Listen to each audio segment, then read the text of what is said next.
کہوں گا ہمارے اختیار میں جتنا ہے وہ ہم کر دیں، باقی اس کریم کے خزانوں میں جو ہے وہ ضرور کر دے گا۔ اور ہمارے اختیار میں کتنا ہے؟ ہمارے اختیار میں اتنا ہے، وہ لمحے، وہ اوقات، وہ وظائف، وہ تسبیحاں، وہ جس کے ساتھ اللہ اور اس کے حبیب کے وعدے ہیں۔ کیا ہے؟ کیا ہے؟ وعدے ہیں۔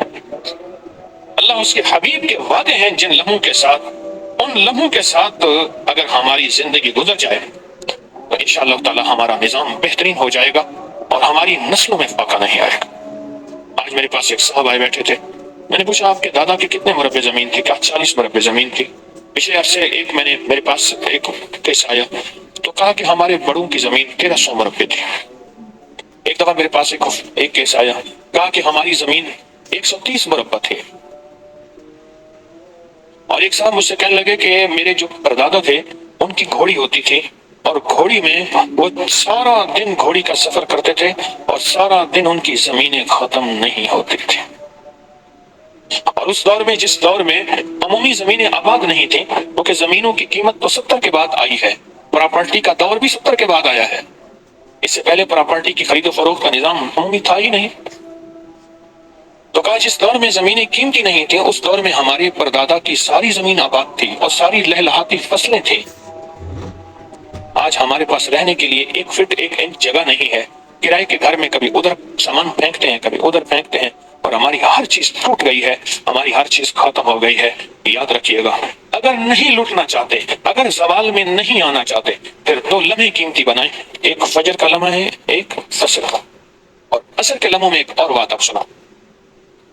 کیونکہ عصر کے لمحہ میں نے ایک بات آپ سے عرض کی اولاد کے لیے،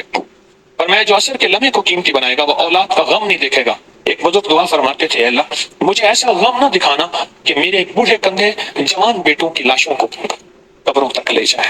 اور میں اپنے بوڑھے کندھوں سے جوان بیٹوں کو کندھا دوں۔ اے اللہ وہ وقت نہ دکھانا میں کہ اللہ پاک جل شان ہو اس بندے کی نسلوں میں برکت دے گا، عمر میں برکت دے گا، اور اللہ اس کو نسلوں کا غم نہیں دکھائے گا، اللہ اس کو نسلوں کا روگ نہیں دکھائے گا، اللہ اس کو نسلوں کی تکلیف نہیں دکھائے گا۔ جو فرد جو شخص کیا کرے گا؟ عصر کی نماز کے لمحات کو تھوڑا سا قیمتی بنا لے گا، جیسے میں نے عرض کیا 11 دفعہ یا رحمان پڑھ لے، تسبیحات 33 بار سبحان اللہ، 33 بار الحمدللہ، اور 34 بار اللہ اکبر۔ اللہ پاک اس کی نسلوں میں وہ غم، وہ تکلیف، وہ دکھ نہیں دے گا نسلوں کا۔ ایک تو میں نے عرض کیا کہ اللہ بے اولادیوں سے بچائے گا، اس وقت بے اولادیاں بہت بڑھ گئی، حد سے زیادہ اولاد کے مسائل بڑھ گئے، اللہ ان سے بچائے گا۔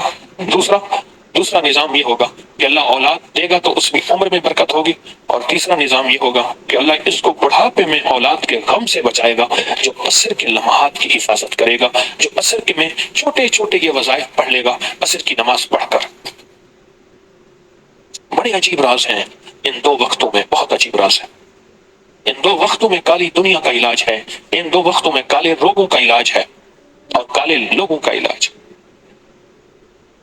ایک صاحب مجھے ملے، میں ساری عمر لوگوں سے سیکھا ہے، میں نے آپ سے سیکھا ہے، آپ سے سیکھا ہے، آپ جتنے بیٹھے میں نے آپ سے سیکھا ہے اور آپ سے ہی سیکھتا ہوں، اور جو سیکھا ہوتا ہے وہ آپ کو بتا دیتا ہوں۔ میں نے ساری عمر سیکھا ہے۔ ایک صاحب نے مجھے اپنا مشاہدہ بتایا، مجھ سے کہنے لگے کہ میں باہر ملک رہا، ابو ظبی بہت عرصہ رہا، کہا کہ میں زندگی میں ساری عمر وہاں رہا، مال بھیجتا رہا، پیسے بھیجتا رہا، سال کے بعد آتا تھا۔ آخر کار میں نے کہا اب وہاں جا کے وقت گزاروں اپنے مقام پہ، میں پھر اپنے وطن میں آ گیا۔ کچھ ہی عرصے کے بعد مجھے پتا چلا کہ میرے پاس تو کچھ بھی نہیں ہے، جو کچھ تھا وہ سب لوگ کھا گئے، اور اگر جائیداد بنائی تو انہوں نے اپنے نام بنائی، میرے پاس کچھ بھی نہیں ہے۔ مجھے جب یہ غم لگا تو شوگر ہو گئی اچانک، اور پھر بلڈ پریشر ہو گیا، نیند چلی گئی، ذہنی سکون ختم ہو گیا، ذہنی طور پہ پریشانی، حالات ختم، اور ناکامیاں اور مسائل میرے پاس آ گئے، اور کہا اسی الجھن میں، بیماریوں میں مبتلا ہو گیا، دکھوں میں، پھر گھریلو جھگڑے شروع ہو گئے، گھریلو الجھنیں شروع ہو گئی، گھریلو حالات میں تلخیاں سختیاں شروع ہو گئیں، میں اسی گردش میں، اسی پریشانی میں۔ کہا کہ اسی طرح میرے کوئی 2.5-3 سال گزر گیا۔ ایک دفعہ میں نائی کے پاس بیٹھا تھا اپنی حجامت کرانے کے لیے، بال کٹوانے کے لیے، میں بیٹھا ہوا پریشان بیٹھا تھا، تو ایک صاحب میرے پاس آئے، پرانے جاننے والے،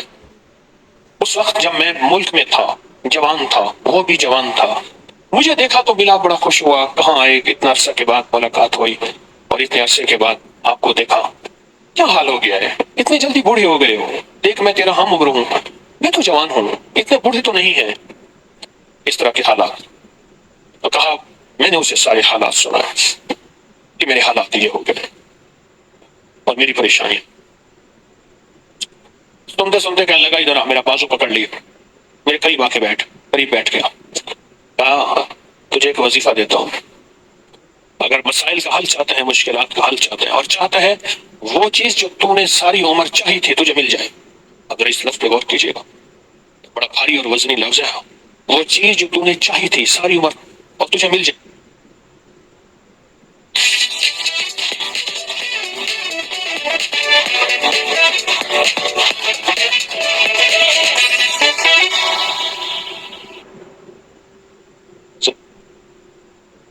ایک سو اکیس بار، اور کہا خوب گڑ گڑا کے بھیکاری بن کے پڑھ فجر کی نماز کے بعد، اور کہا کہ عصر کی نماز کے بعد صرف 21 بار پڑھا، فجر کے بعد 121 بار اور عصر کے بعد صرف 21 بار پڑھا، اور کہا اس کو چھوڑنا نہیں، مہینوں نہیں چھوڑنا، سالوں نہیں چھوڑنا۔ کہا اس نے حجامت بنوا لی تھی اور وہ چلا گیا، میں بال کٹوا رہا تھا تو میری زبان پہ خود بخود یا لطیف و یا ودود جاری ہوگی، خود بخود جاری ہوگی، اور کہا کہ پھر میں نے اس کو پڑھنا شروع کر دیا، کہا مجھے نیند تو میری ختم ہو چکی تھی، نیند تو ویسے نہیں آتی تھی، میں نے پڑھنا شروع کر دی، کہا چند ہی ماہ پڑھے تھے، سب سے زیادہ جس بندے نے اپنے نام جائیداد کروائی تھی وہ میرا سگا بھائی تھا، بھائی کے نام پیسہ بھیجتا گیا اور وہ جائیداد لیتا گیا، جب میں آتا تھا وہ کہتا تھا یہ تیرا ہے، یہ تیرا ہے، یہ تیرا ہے، اور میں خوش ہوتا تھا۔ آپ میرے پاس آیا، فجر کے وقت میں تسبیح کر رہا تھا، کہا کہ اپنا جو ہے نا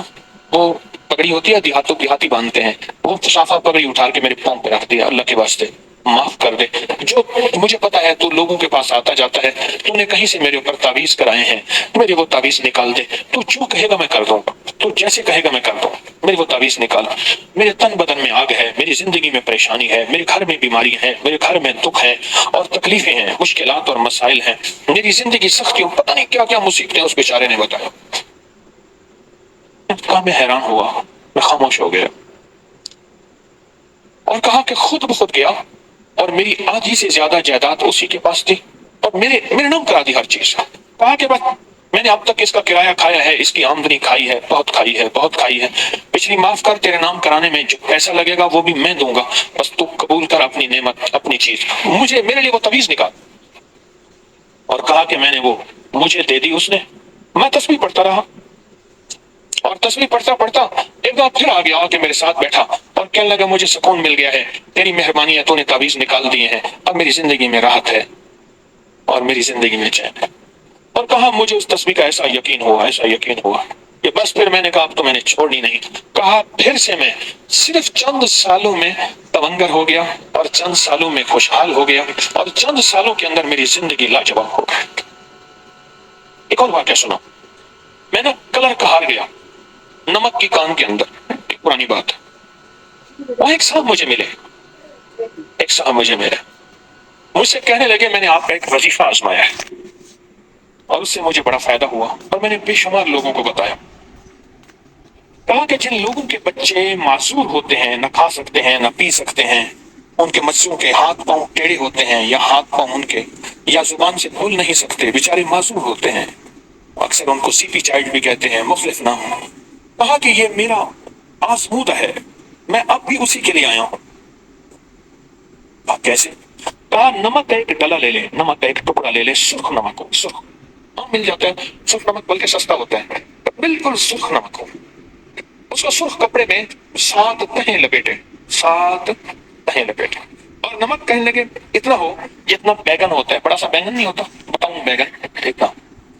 اور کہنے لگے کہ اس نمک کے اوپر فجر کی نماز کے بعد اور عصر کی نماز کے بعد اس کا تجربہ تھا کہ 313 بار یا لطیف و یا ودود پڑھے، اس کا تجربہ تھا، اور میں نے اسے کہا کہ اگر 121 بار بھی پڑھ لیں تو بھی تاثیر وہی ہوگی۔ کہنے لگے آپ کو تجربہ، میرا تجربہ یہی ہے، جس کے بچے معذور پیدا ہوتے ہوں، جس کی اولاد معذور پیدا ہوتی ہو، ان کے ہاں ایک اور کیس بھی بتایا اس نے، انہوں نے کہا بعض بچے صحت مند ہوتے ہیں، اور یہ کیس میرے پاس بھی بہت آئے، چھوٹے چھوٹے بڑے ہو جاتے ہیں، چھوٹے جب بڑے ہونا شروع ہوتے ہیں ان کا نچلا دھڑ ختم ہونا شروع ہوتا ہے، پہلے وہ سہارے سے اٹھتے ہیں پھر بغیر سہارے کے بھی، حتیٰ کہ ایک وقت ہوتا ہے کہ نچلا دھڑ ختم ہوتا ہے، کہا ان کے سرہانے یہ نمک رکھتے ہیں، اس نمک کے اوپر بیٹھ کے پڑھیں فجر کے بعد، اور میں نے تعداد جو بتائی وہ 121 اور عصر کے بعد صرف 21، یا لطیف ہو یا ودود، اور کہا کہ یہ مسلسل پڑھتے رہیں۔ میں نے جو تعداد بتائی لوگوں کو وہ یہ بتائی کہ 121 دن پڑھیں، 121 دن کے بعد اس بچے کے پورے جسم پہ ناف کے اوپر یہ کپڑے سمیت نمک اس کو ملیں، پھر اگلے 121 دن شروع کریں اور اس نمک کا جتنا وزن ہو اتنی مٹھائی تقسیم کر دیں، جتنا اس نمک کا وزن ہو ٹھیک اتنی میٹھی چیز تقسیم کر دیں، پھر اگلے 121 دن پڑھیں، پھر اس کے بدن پہ ملیں اور جتنا اس کا وزن ہو اس نمک کا اتنی میٹھی چیز تقسیم کر دیں، اس طرح مسلسل کریں۔ میں نے بڑے معذور ٹھیک ہوتے دیکھے، مجھ سے کہنے لگا میں یہاں نمک لینے آیا، اب میں کیا کرتا ہوں لوگوں کو نمک بنا کے دیتا ہوں باقاعدہ، اور لوگ مجھے میرا ہدیہ دے دیتے ہیں، وہ کہتے ہیں ہمیں نمک بھی لے آئے آپ سرخ، اور سرخ کپڑا بھی لے آئے، سوتی سرخ کپڑا ہو، اس پہ 7 تہیں اس کپڑے پہ چڑھائیں اور 7 تہیں چڑھا کر اور اس کو اس بچے کے سرہانے مسلسل نمک پڑ رہے ہیں، اور اسی کے اوپر جو ہے جب بھی پڑھنا ہو سامنے رکھ لیا پڑھ لیا، پھر بچے کے سرانے رکھ لیا سامنے رکھ لیا، پھر بچے کے سرانے رکھ لیا۔ یہ 2 لمحات ایسے ہیں عصر اور فجر کے لمحات، یہ ہماری زندگی میں رزق بھی لائیں گے، دولت بھی لائیں گے، عزت بھی لائیں گے، صحت بھی لائیں گے، نسلوں کو معذوری سے بچائیں گے، اور نسلوں کی معذوری سے کہ اولاد نہیں ہے اس دکھ اس غم سے بھی بچائیں گے۔ یہ 2 لمحات ایسے ہیں، اور ان 2 لمحات کی قیمت بڑی طاقتور ہے، ان 2 لمحات کا نظام بڑا کامیاب ہے، جس کو سمجھ آ جائے اور جس کی عقل میں چلی جائے بہت طاقتور ہے۔ مجھے اس کے بڑے تجربات ہیں جو آپ